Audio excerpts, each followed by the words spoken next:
Everything is difficult. Help me help. ये है हमारा केमिस्ट्री का चैप्टर नंबर 7 जो कि है इलेक्ट्रोकेमिस्ट्री। इलेक्ट्रो मीन्स इलेक्ट्रिसिटी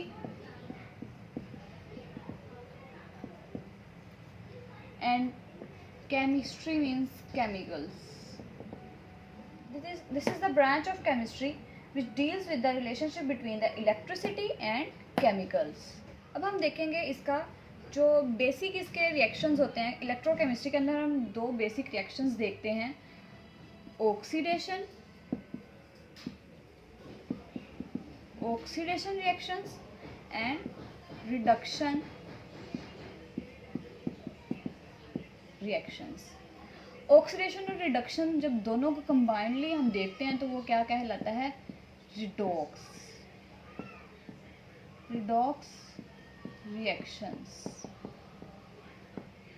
सबसे पहले हमने ऑक्सीडेशन और रिडक्शन का डिफरेंस देखना हो तो उसके दो तरीके हैं डिफरेंस देखने के। सबसे पहले तो हम देखते हैं in terms of oxygen. Oxygen के पॉइंट ऑफ व्यू से अगर हम देखें तो ऑक्सीडेशन और रिडक्शन क्या है। ऑक्सीडेशन यानी कि जैसे नाम से जाहिर हो रहा है कि ऑक्सीडेशन यानी कि ऑक्सीजन इसके अंदर ऐड होगी, एडिशन ऑफ ऑक्सीजन। देन हम रिडक्शन देखेंगे तो रिडक्शन यानी कि रिड्यूस हो रही है, रिड्यूस से निकला, रिडक्शन यानी कि ऑक्सीजन क्या हो रही है, रिड्यूस हो रही है यानी कि निकल रही है इसमें से। तो हम इसको देखेंगे रिमूवल ऑफ ऑक्सीजन। स्टूडेंट्स जब आप सबसे पहले इसमें ऑक्सीडेशन और रिडक्शन को इन टर्म्स ऑफ ऑक्सीजन आप देख लेंगे, अच्छे से समझ लेंगे, तो आपको in terms of hydrogen automatically समझ लग जाएगी। इन टर्म्स ऑफ हाइड्रोजन में क्या होगा, इसके बिल्कुल ऑपोजिट आ जाएगा। इसमें क्या हो जाएगा कि अगर एडिशन, ऑक्सीडेशन में एडिशन ऑफ ऑक्सीजन होता है तो हाइड्रोजन क्या आती है, रिमूव होती है, रिमूवल ऑफ हाइड्रोजन। एंड इसमें अगर रिडक्शन में रिमूवल ऑफ ऑक्सीजन हो रही है तो इसके बिल्कुल ऑपोजिटली क्या हो जाएगा, एडिशन ऑफ हाइड्रोजन। अब ये इसके मेन पॉइंट्स बन गए हैं कि addition of oxygen and reduction of hydrogen, ये क्या हो जाएगा ऑक्सीडेशन में, और रिडक्शन में क्या होगा, removal of oxygen and addition of hydrogen. अब इसको देखते हुए हमने कुछ एग्जांपल्स देखनी है।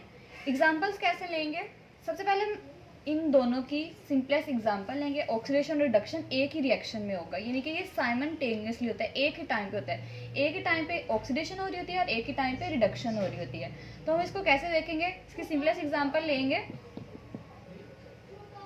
एग्जांपल में क्या होगा, आपकी बुक में भी ये है 2ZnO प्लस C।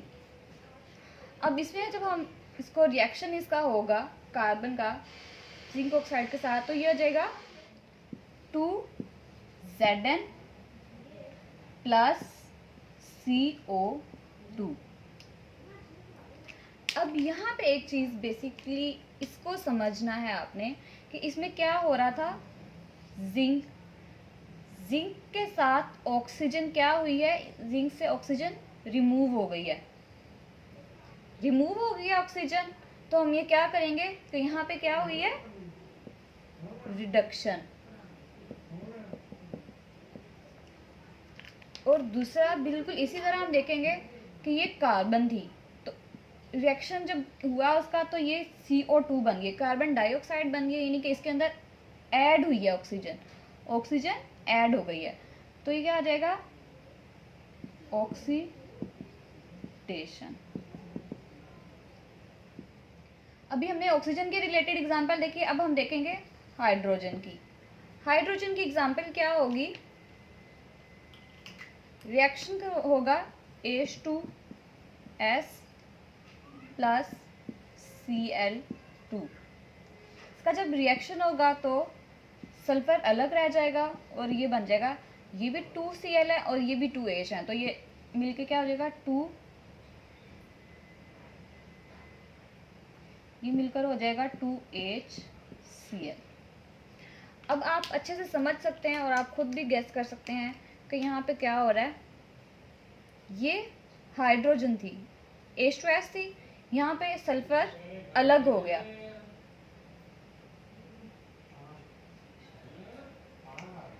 अब यहाँ पे क्या था, हाइड्रोजन H2S था, यहाँ से हाइड्रोजन रिमूव हुई है, यहाँ पर आकर क्या बन गया, S अलग रह गया है, तो यहाँ पे क्या हो गया, रिमूवल ऑफ हाइड्रोजन हुई है, तो ये क्या हो जाएगा रिएक्शन, ऑक्सीडेशन, ऑक्सीडेशन रिएक्शन हो गया। और इसी तरह यहाँ पे जो क्लोरीन था, क्लोरीन के साथ उधर जाकर हाइड्रोजन ऐड हो गई है, तो एडिशन ऑफ हाइड्रोजन क्या हो जाएगा, रिडक्शन।